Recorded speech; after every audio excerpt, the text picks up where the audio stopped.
càng nghe cắt giúp đi nhau một bò sắt nhưng đừng lấy đấy nè càng nghe cắt giúp mong lấy được trăm công tài được trăm thì nhiều lại còn hỏi đây chợ cung đã hai môn rồi thắt thắt nhân một bò sắt hạt đấy lấy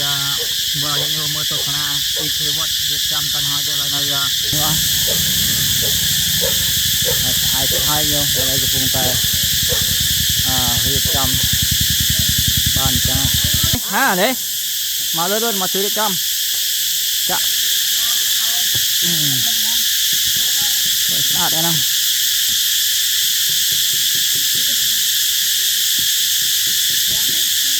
thế chơi chạm phi pom điện ai ban vây bật hơi ai đặt qua trâu